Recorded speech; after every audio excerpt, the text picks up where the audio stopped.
diberkati Tuhan, wajah-wajah yang siap memuji Tuhan. Mari sama-sama kita mau berdoa.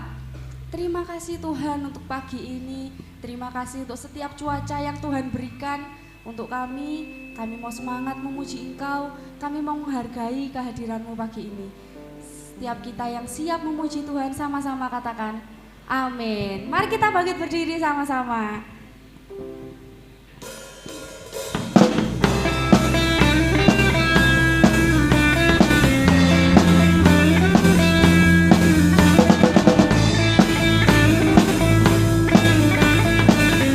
Sama-sama katakan kami datang bawa pujian.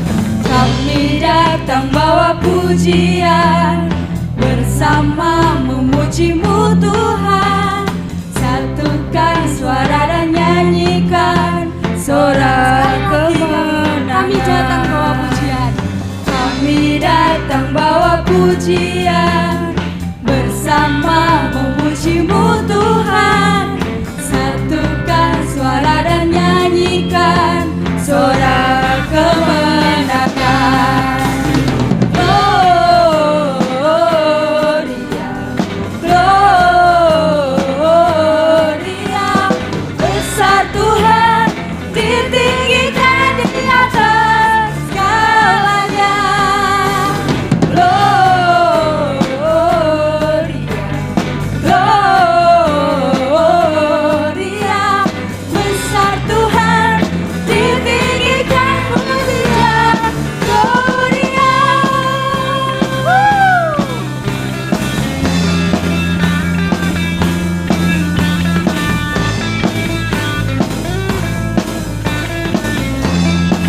Datang bawa pujian pagi ini Tuhan.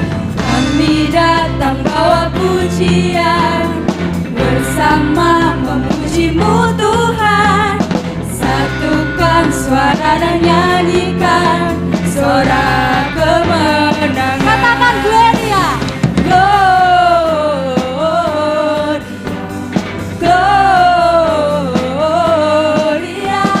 Besar Tuhan, ditinggikan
bersyukur dan bangga punya Tuhan Yesus bisa sama-sama lambaikan tangannya.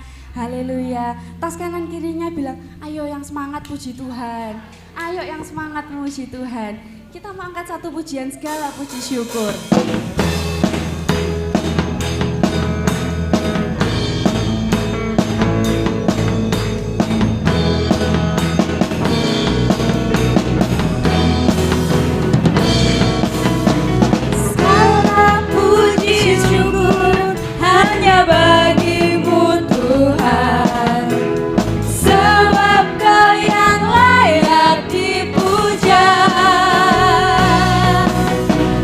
Kami tinggikan namamu.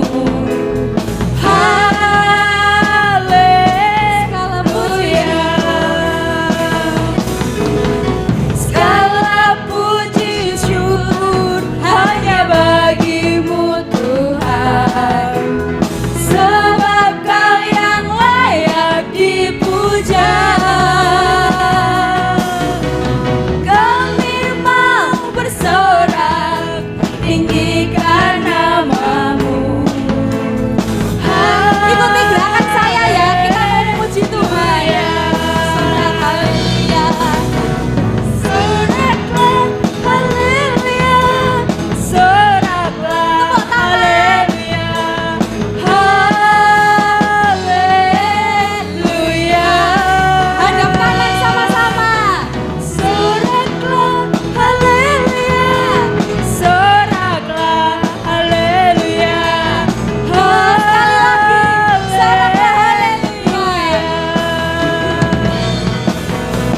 soraklah haleluya, soraklah haleluya,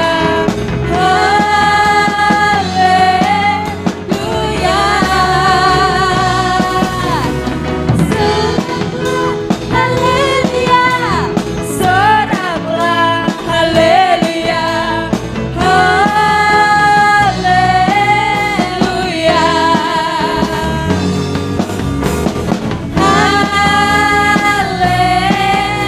haleluya,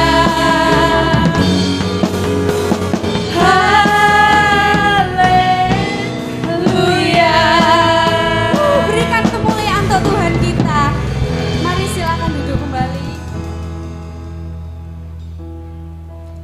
Puji Tuhan, kita bersyukur pagi ini punya Tuhan yang setia, punya Tuhan yang bisa diandalkan. Mungkin orang lain bisa mengecewakan kita, tapi Dia tidak akan pernah kecewakan kita. Mungkin kita bisa menaruh harapan kita pada orang lain, tapi cuma Dia yang akan tepati janjinya kepada kita.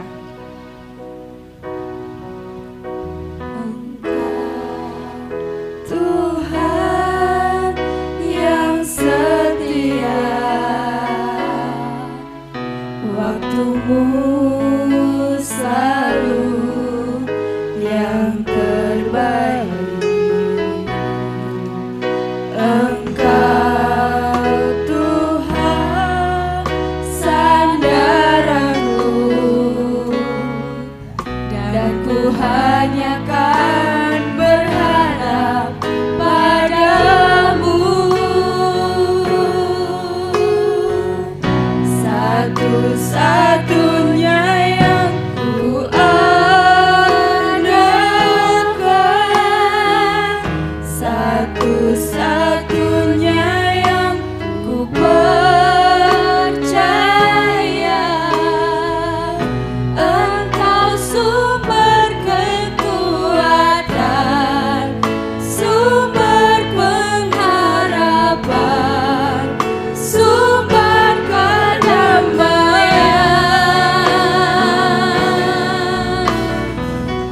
Satu-satunya yang ku andalkan, satu-satunya yang ku percaya. Engkau Tuhan memberkati, Tuhan penyembuhku, Tuhan pemulihku.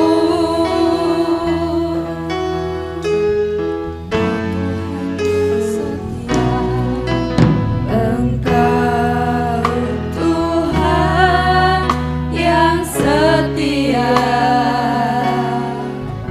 waktumu selalu yang terbaik. Engkau Tuhan, Mari sama-sama kita bangkit berdiri. dan ku hanya kan berharap padamu. Satu-satunya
Satu-satunya yang ku percaya, Engkau sumber kekuatan, sumber pengharapan, sumber kedamaian. Satu-satunya yang ku andalkan, satu-satunya yang ku percaya, Engkau Tuhan memberkati, Tuhan penyembuhku, Tuhan pemulihku. Tuhan memberkati, Engkau Tuhan memberkati, Tuhan penyembuhku, Tuhan pemulihku. Sekali lagi katakan, Dia Tuhan memberkati, Tuhan memberkati, Tuhan penyembuhku, Tuhan pemulihku. Haleluya, Kau Tuhan memberkati, Tuhan penyembuhku, Dia Tuhan penyembuhku, Dia Tuhan sumber kuatku. Kau segalanya, Kau satu-satunya. Haleluya, kami bangga Tuhan, kami bangga punya Kau. Haleluya, haleluya. Terima kasih Yesus, terima kasih Tuhan. Haleluya, Kau Tuhan berkati, Kau Tuhan penyembuhku. Haleluya, terima kasih Yesus. Haleluya. Hanya Yesus yang sanggup memulihkan kita, yang sanggup memberkati pribadi lepas pribadi kita. Dia Tuhan penyembuh untuk kita, Dia sumber kekuatan. Waktu kita lelah, waktu kita butuh Tuhan, Dia ada. Yesus, terima kasih Tuhan. Kau lebih tahu yang terbaik bagiku, Kau lebih sanggup pulihkan hidupku. Ku berserah, ku percaya, hanya Yesus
mengucap syukur buat pagi hari ini Tuhan. Untuk kami bisa hadir memuliakan nama-Mu, menyembah Engkau Bapa. Sebentar kami akan mendengar sebagian kebenaran firman-Mu. Biarlah hamba-Mu ini Engkau rapi Tuhan. Biarlah Engkau yang berbicara atas hamba-Mu ini untuk menyampaikan kebenaran firman-Mu Tuhan. Kami mengucap syukur atas doa ini. Haleluya. Amin. Shalom Bapak Ibu Saudara. Puji nama Tuhan. Semua diberkati dengan pujian. Amin. Kali ini saya akan membawakan firman. Saya beri judul Orang Kedua. Orang kedua. Orang kedua pada masa sekarang dikonotasikan atau diartikan sebagai yang negatif, ya. Setuju? Yang negatif yaitu menghancurkan suatu hubungan. Benar? Orang kedua. Namun tanpa kita sadari, orang kedua masuk untuk mengintrospeksi atau mengoreksi diri antar hubungan satu dengan yang lainnya. Yang utama adalah Nahum. Nahum adalah sosok orang yang kedua. Mari kita buka Nahum dalam Nahum pasal 1 ayat 2 sampai dengan yang ke-8.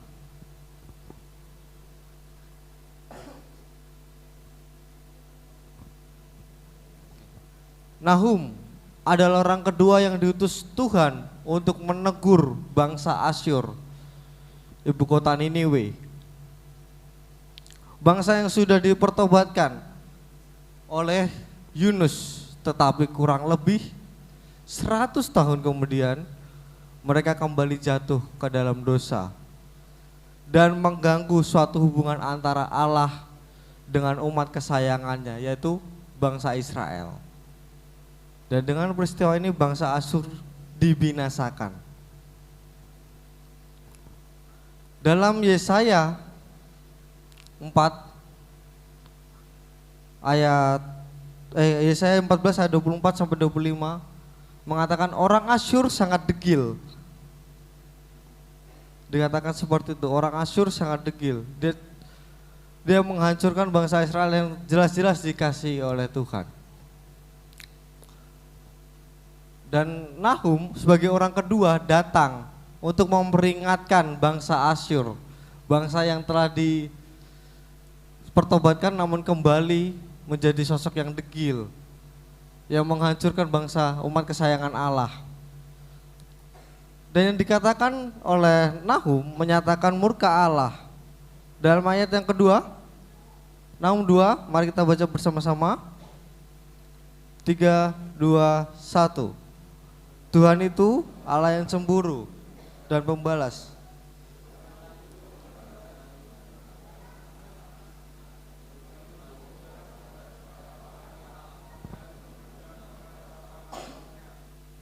Apa yang dimaksud? Nahum mengatakan jangan memancing amarahnya Tuhan, karena bangsa Asyur sudah menjadikan bangsa Israel sebagai umatnya, namun diganggu oleh bangsa Asyur tersebut, gitu. Tuhan itu Allah yang cemburu dan pembalas. Kalau sudah bermasalah dengan bangsa umat pilihan Allah, hati-hatilah dengan Tuhan, karena Allah Maha Cemburu dan pembalas. Pembalasannya lebih kejam dari sekedar fitnah, ya.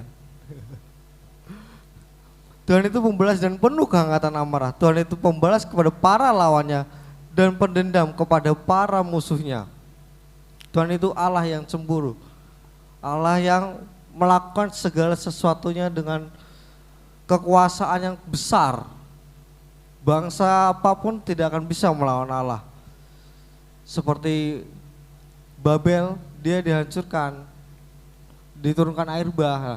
Kekacauan-kekacauan itu terjadi karena kedegilan umat manusia.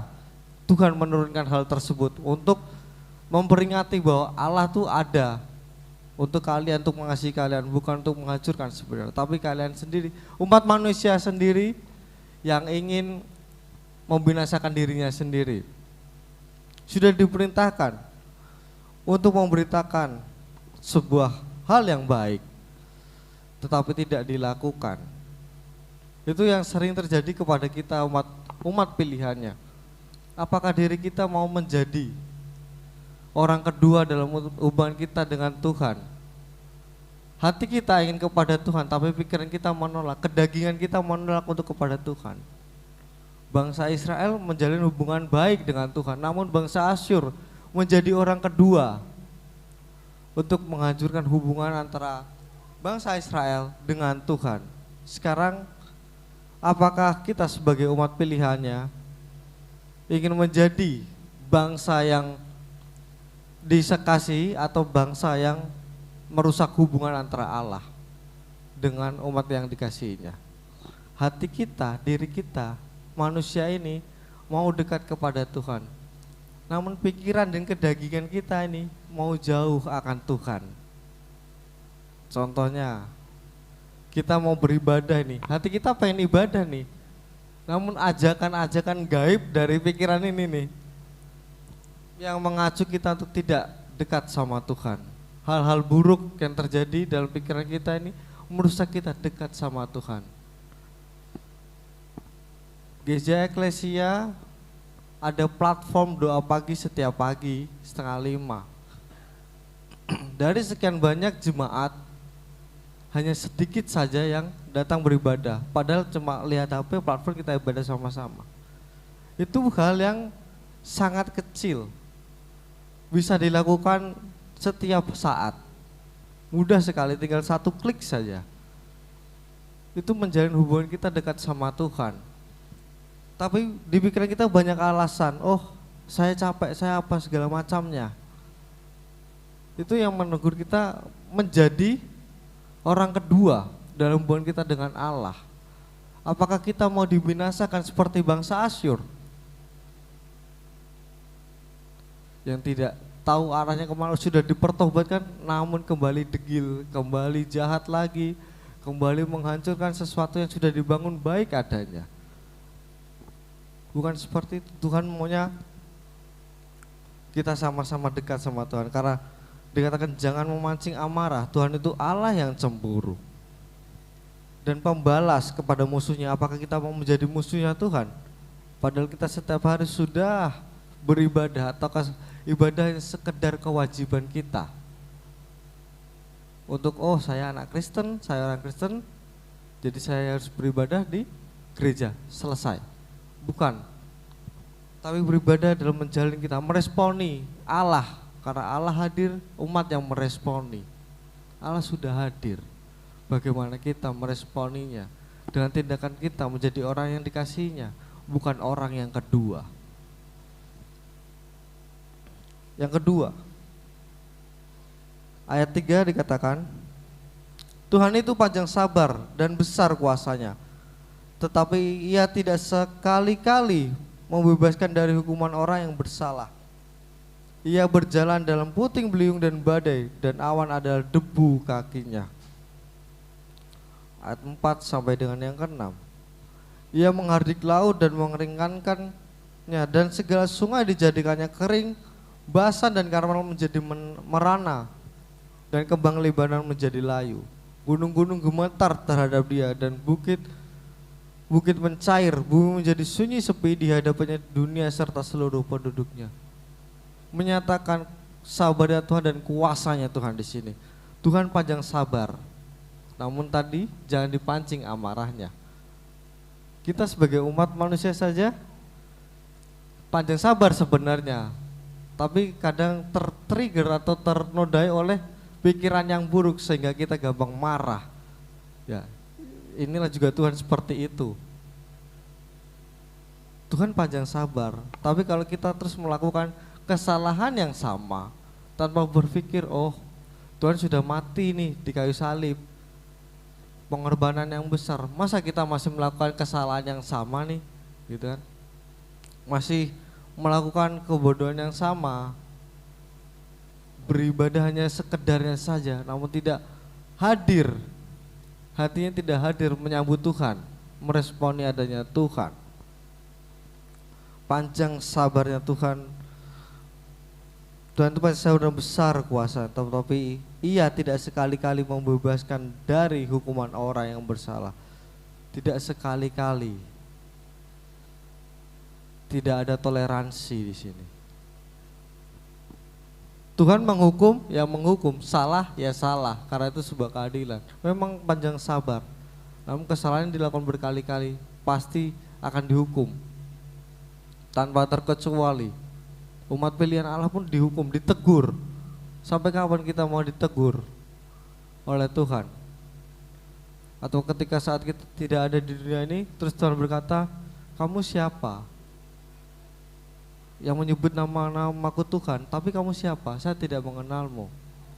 Apakah mau seperti itu? Karena kita hanya sekedar beribadah, namun tidak menyambut, meresponi adanya Allah di tempat ini, meresponi Allah di dalam hati kita, namun terus memikirkan kedagingan kita. Orang kedua, menjadikan peneguran, namun mengintrospeksi, mengoreksi hubungan antara kita dengan Tuhan. Nahum memperingatkan itu kepada bangsa Asyur. Sekarang pilihannya ada di Bapak Ibu Saudara. Mau jadi bangsa Asyur atau umat pilihan Allah, yaitu bangsa Israel. Kalau mau menjadi umat pilihan Allah, buktikan sekarang untuk kita lebih dekat sama Tuhan. Buktikan sekarang bahwa kita meresponi adanya Allah melalui ibadah kita setiap hari, Senin sampai Jumat setiap pagi, doa pagi. Itu meresponi adanya Allah karena kita menyerahkan diri kita sepenuhnya kepada Allah. Itu hal kecil. Hal yang di program yang dibuat oleh GSI Eklesia adalah ingin mendekatkan kita kepada Allah, ingin menyerahkan diri kita kepada Allah. Ayat 4 dan 6, laut dan gunung-gunung menjadi gambar kemarahan Allah. Gunung gemetar terhadap Dia dan bukit-bukit mencair, bumi menjadi sunyi sepi di hadapannya, dunia serta seluruh penduduknya. Siapakah yang Tuhan berdiri menghadapi geramnya, dan siapakah yang tahan tegak terhadap mukanya yang bernyala-nyala, kehangatan amarahnya tercurah seperti api. Ini sudah sangat menggambarkan bahwa amarahnya Tuhan, sekali Tuhan marah, kekacau balau pasti ada. Seperti orang tua saya, almarhum orang tua saya. Ayah saya melarang mama saya ke gereja. Almarhum mama saya ke gereja. Dan ketika almarhum ibu saya meninggal, beliau berkata ke saya, "Yu, tolong hubungi pendetamu." Loh, kenapa enggak kamu sendiri yang menghubungi pendeta gitu. Gitu. Karena itu ayah saya menjadi orang kedua antara mama saya dengan Tuhan. Jadi sampai seperti itunya. Dihancurkan semua kehidupan ayah saya melalui teguran, melalui ibu saya yang pergi dulu terlebih dahulu. Terus hubungan ayah saya dengan anak-anaknya menjadi buruk, hancur. Itulah yang terjadi ketika kita sudah melawan Allah. Tidak lama kemudian ayah saya pun meninggal juga gitu. Dan itu yang terjadi kalau kita menghancurkan hubungan umat Allah, umat kesayangan Allah, dihancurkan oleh bangsa yang Asyur tadi. Apa kita mau menjadi bangsa Asyur yang dihancurkan, yang dibuat sakit secara bertahap lalu dibinasakan? Ayah saya mengalami sakit yang mendalam melalui gula, jarinya sudah dipotong satu, penyakit, terus lumpuh juga, tidak bisa bergerak dari kasur. Itulah Allah memperingatkan dia.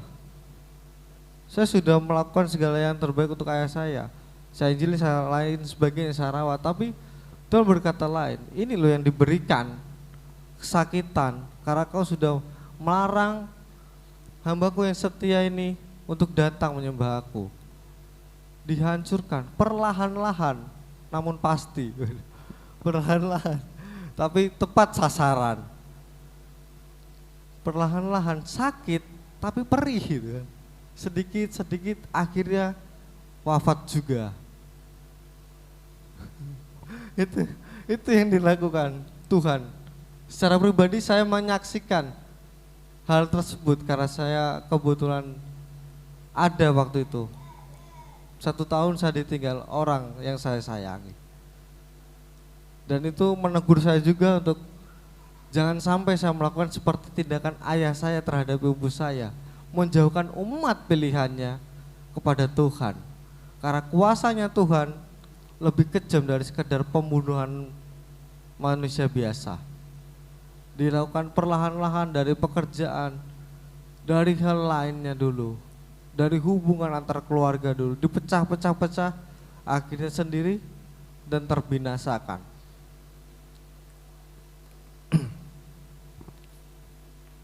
Yang ketiga, ada saat susah dan sesak. Ayat yang ke-7 dan ke-8, Tuhan itu baik. Ia adalah tempat pengungsian pada waktu kesusahan. Ia mengenal orang-orang yang berlindung kepadanya dan menyeberangkan mereka pada waktu banjir. Ia menghabisi sama sekali orang-orang yang bangkit melawan dia. Dan musuhnya dihalaunya ke dalam gelap. Saya ulangi sekali lagi, ayat 8. Dan menyeberangkan mereka pada waktu banjir. Ia menghabisi sama sekali orang-orang yang bangkit melawan dia, dan musuhnya dihalaunya ke dalam gelap.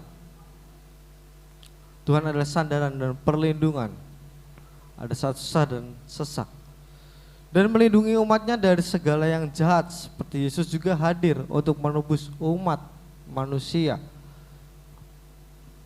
Allah punya respon yang baik terhadap umat pilihannya yang ingin datang kepadanya, bersandar penuh kepadanya. Kalau kita bersandar setiap harinya, bersandar kepada Tuhan, apa yang Tuhan lakukan? Memberikan damai sejahtera, sukacita, itu sudah pasti adanya. Berkat itu tidak melulu tentang uang, tentang fisik atau apa, tapi tentang kerohanian, tentang sikap hati kita kepada Tuhan. Itu berkat juga untuk memberkati orang. Dengan senyuman saja, orang tersenyum juga itu sudah memberkati.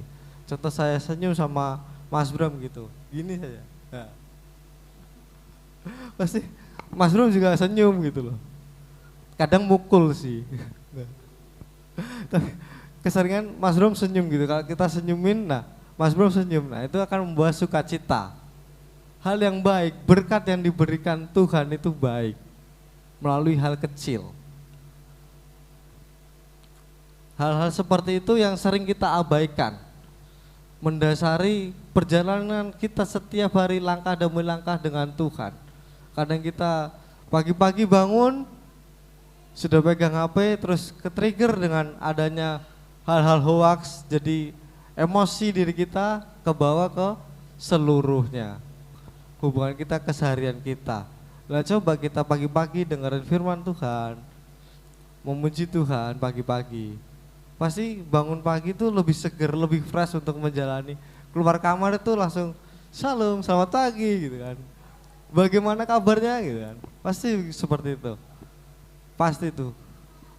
Itu sudah dipraktekkan dan pasti hasilnya seperti itu. Kalau kita menyerahkan pagi hari kepada Tuhan diri kita, Tuhan, saya mau berserah, berikan saya berkat dan damai sejahtera, pasti akan diberikan. Hal-hal kecil yang men-trigger kita, pasti kita bisa berpikir jernih. Kalau kita sudah pagi hari, sudah marah hawanya, hal kecil saja seperti sapu tergeletak di bawah gitu, kita sudah marahnya kemana-mana, ke bawah semuanya. Hal kecil menjadi besar. Tapi kalau kita menyerahkan diri pagi hari kepada Tuhan, pasti hal kecil, masalah kecil akan terselesaikan dengan mudah, apalagi masalah besar. Pasti akan Tuhan bukakan jalan. Itu yang Tuhan mau. Tapi sebaliknya,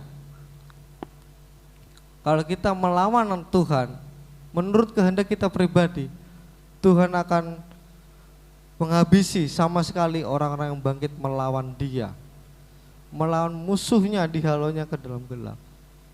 Kita sudah dianggap sebagai musuhnya. Kalau kita melawan Dia, mengajar seperti orang tua saya tadi, menghalau ibu saya untuk ke gereja, itu hal yang buruk. bagaimana kita sekarang? Apakah kita mau menjadi orang yang dekat kepada Tuhan terus menerus, menjadi umat pilihan, bukan orang kedua, bukan orang kedua yang menegur kita, tapi kita menyerahkan diri kita kepada Tuhan, masuk ke dalam hadirat-Nya.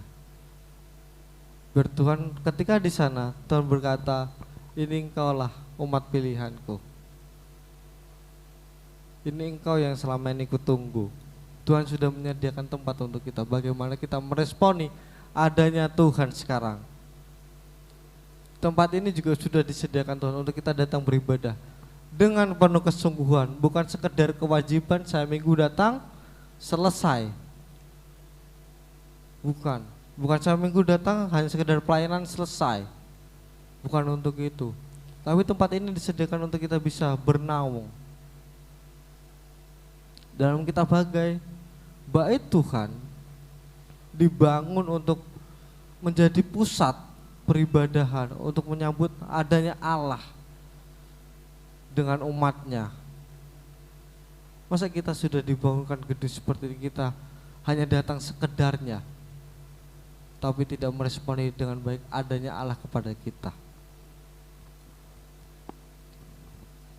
Yesus dikatakan juga Adam kedua. Adam pertama menyatakan penciptaan antara kuasa Tuhan dengan umat manusia. Yesus datang sebagai manusia, makanya disebut Adam kedua. Untuk apa? Untuk menegur kita. Jangan terpaut dengan adanya hukum Taurat saja, namun mengikuti ajaran diperintahkan Yesus, itu hukum pertama, kasihlah Tuhan Allahmu dan segenap hatimu. Dan hukum yang kedua, kasihlah sesama manusia. Itu yang diberitakan Tuhan untuk kita menjalani kehidupan kita sehari-hari. Orang kedua menegur kita untuk kita menjalani hal yang lebih baik lagi, menjalin hubungan antara umat manusia dengan Allah lebih baik lagi, bukan sekedarnya. Tuhan hadir untuk umatnya. Yesus hadir untuk menebus umatnya, semua bangsa, bukan hanya bangsa Israel, tapi semua bangsa. Yesus hadir, Yesus mengorbankan diri untuk semua bangsa. Berhari-hari beliau disiksa, pada akhirnya dihukum di kayu salib. Untuk apa? Bercucuran darah untuk apa? Untuk umat kita, untuk kita umat pilihannya. Bukan sekedar hanya, oh Yesus ini Tuhanku, aku tahu ini Yesus Tuhanku, tapi kita tidak tahu Yesus siapa. Karena kita tidak meresponi ada Yesus dalam diri kita. Pikiran dan hati kita pasti sering sekali bertolak belakang. Dan pikiran kita sering sekali menjadi orang kedua, menjadi perusak hati kita antara Allah. Padahal Allah hadir, kita yang meresponi.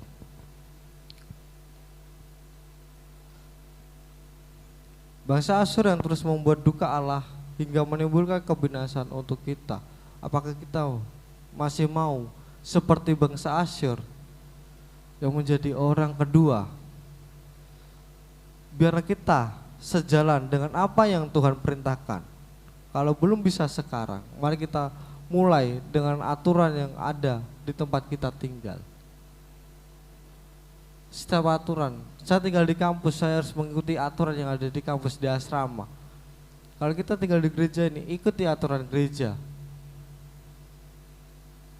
Seperti ada dibuat program berdoa pagi atau lain sebagainya, ikuti itu, karena itu tujuannya baik, mengarah kepada Allah, mengarah ke kedekatan kita kepada Allah. Kalau kita sudah melanggar sebuah aturan yang dibuat manusia, bagaimana kita mengikuti aturan Tuhan? Yang kelihatan saja kita sudah langgar, apalagi aturan tidak kelihatan. Itu akan membinasakan kita dengan berbagai sikap hati kita dan pikiran kita. Melogikakan sesuatu, semua hal dilogikakan, sebenarnya yang tidak perlu dilogikakan. Tuhan tidak bisa dilogikakan dengan mudah. Tapi kita mengikuti aturan Tuhan saja, meresponi adanya Tuhan saja, itu lebih baik adanya. Mari Bapak Ibu, kita menjadi bangsa, umat pilihan Allah, bukan orang kedua untuk menghancurkan kehendak Allah. Saya undang pohon musik untuk maju ke depan. Hanya kepadamu ku bawa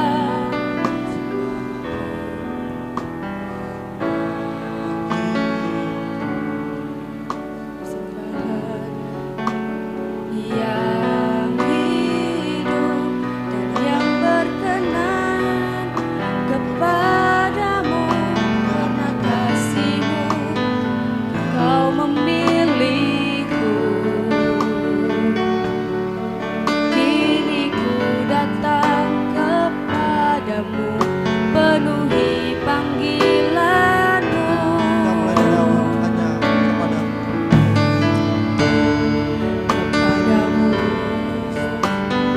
ku bawa Mari kita serahkan hidup kita kepada Tuhan, menjadi umat pilihannya, bukan orang kedua yang menghancurkan. persembahan yang hidup dan yang berkenan kepadamu karena kasih-Mu Kau memilihku. Kini ku datang kepadamu, penuhi panggilan-Mu. Aku bejanamu. Ini aku bejanamu, bentuklah sesuai kehendak-Mu untuk genapi firman-Mu. Oh Yesusku, jadikanku alat yang indah di mata-Mu, sempurna seperti-Mu. Ini aku bejanamu. Ini aku bejanamu, bentuklah sesuai kehendak-Mu untuk genapi firman-Mu. Oh Yesusku, jadikanku alat yang indah di mata-Mu, bejana yang sempurna seperti-Mu, bejana yang sempurna seperti-Mu, bejana yang sempurna seperti-Mu. Ya Tuhan, ini kami hadir Bapa untuk meresponi Engkau dan menjadi umat pilihan-Mu yang Kau tebus di kayu salib ya Yesus. Tuhan, tegur kami untuk lebih dekat lagi kepadamu Bapa melalui program yang dibuat oleh gereja ini, untuk kami bisa menjadi serupa-Mu Yesus, karena Engkau sudah menciptakan kami serupa segambar dengan Engkau. Kami ingin kembali kepada awal Kau menciptakan kami Tuhan, menjadi serupa dan segambar dengan-Mu Yesus, menjadi manusia yang baru untuk menjadikan semua bangsa murid-Mu Tuhan. Ini kami Yesus, kami ingin bersandar kepada-Mu menjadi umat pilihan. Terima kasih Tuhan, haleluya, amin. Terima kasih Yesus untuk anugerah yang Kau beri pada hari ini. Tuhan adakan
atas hidup kami. Terima kasih Bapak, terima kasih. Kami mengucap syukur untuk semuanya. Kami mengucap syukur secara khusus kami mengingat saudara-saudara kami terkasih yang dalam pemulihan, dalam kesehatannya. Untuk Bapak Heni, Tuhan menolong dia.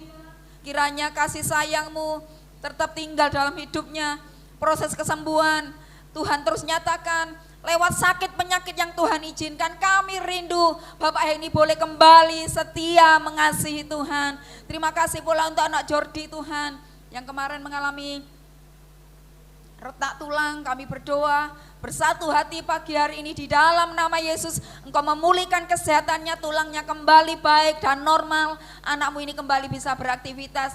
Mungkin ada beberapa di antara saudara-saudara terkasih kami yang pagi hari ini tidak sempat hadir karena sakit. Kami pun berdoa kiranya bilur-bilur Allah menyembuhkan dia di dalam nama Yesus. Bangkitkan iman saudara-saudara kami Tuhan. Terima kasih Tuhan, terima kasih. Terima kasih kami mengucap syukur untuk hari ini. Terima kasih untuk hadirat-Mu, terima kasih untuk firman-Mu yang indah dan manis. Kiranya kami berdoa, kami tidak mau menjadi orang kedua, menjadi penghalang untuk berkat Tuhan datang, menjadi penghalang keselamatan itu datang dalam hidup kami. Kami pun mau Tuhan, kiranya keselamatan itu menjadi milik kami. Terima kasih Tuhan, terima kasih.